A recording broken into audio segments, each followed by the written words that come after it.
Ventspilī darba vizītē ieradās Izglītības un zinātnes ministrijas sekretāre Sanda Liepiņa, ekonomikas ministrijas sekretāra vietnieks Andris Liepiņš, kā arī ekonomikas ministrijas Eiropas Savienības fonda ieviešanas departamenta pārstāvi. Vizītes mērķis bija iepazīt izglītības un uzņēmējdarbības jomu Ventspilī.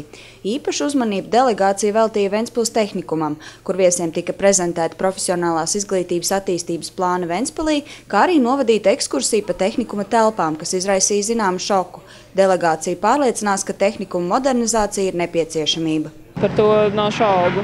Ne tikai šajā tehnikumā, bet kopumā visās profesionālās izglītības iestādēs, kas ir plānots kā profesionālās izglītības kompetences centrs, skaidrs, ka ieguldījumi ir sen nepieciešami un ir tiešām patiesas prieks un gandarījums, ka šī ir pirmā skola, kur arī šis reālais būvniecības darbs ir uzsācies.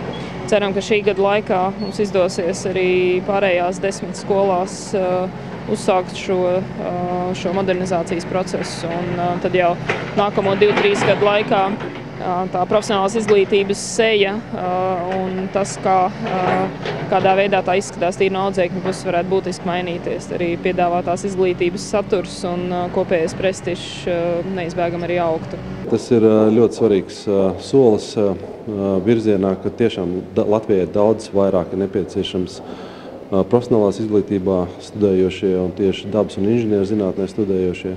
Faktiski šo skolu modernizācija ļaus daudz vairāk attīstīt prasmes, kas ir saistītas ar inženierzinātnēm. Un tas ir tas, ko mēs sagaidām no šo skolu modernizācijas, un mēs vēlamies tiešām, ekonomikas ministrija vēlas, lai profesionālās izglītības prestižs nākamajos gados pieaugtu.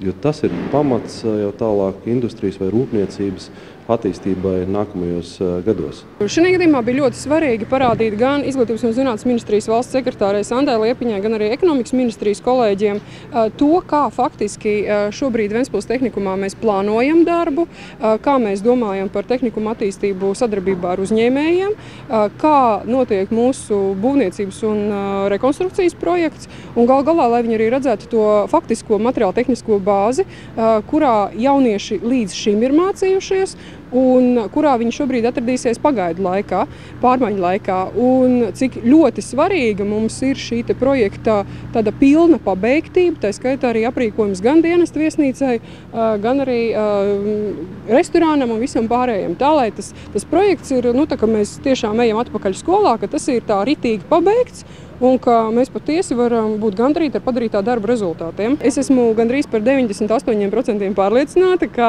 ne ministrijas valsts sekretāre, ne arī ekonomikas ministrijas valsts sekretāra vietnieks, ka viņiem vairs nav ilūziju par to, ka šeit ir tāda piena upe ar tādiem saulainiem ķīseļu krastiem, bet ka šeit ir reāli nepieciešams investīcijas, reāli nepieciešams darbs, un faktiski es domāju, ka viņi ir vairāk nekā pārliecināti par to, ka projekts tiek īstenots atbilstoši iecerētajam un nav pamata kaut kādam satraukumam vai kaut kādiem citiem viedokļiem. Ventspils tehnikums ir pirmais Latvijā, kas tikai pateicoties mūsdienīgai palīdzībai no Ventspils domes ieguva finansējumu 11 miljonu latu apmērā.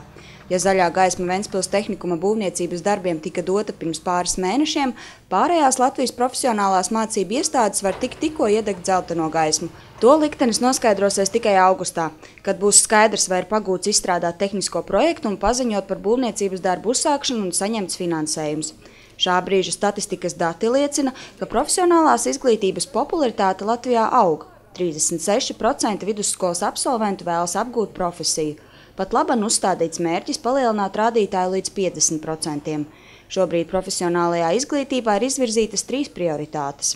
Viennozīmīgi šie modernizācijas projekti, lai šī mācību vide kļūtu atbilstoši 21. gadsimta prasībām un vēlmēm un izpratnē par to, kādā skolā audzēknis vēlas mācīties. Otra prioritāte ir noteikti daudz ciešāka sadarbība ar darba devējiem, kas arī šeit Ventspilī notiek. Un prieks arī dzirdēt, ka mēs virzamies uz priekšu ar tām idejām, kas ir pēdējā pusgada laikā īpaši aktīvi diskutēts par duālās izglītības elementu ieviešanu.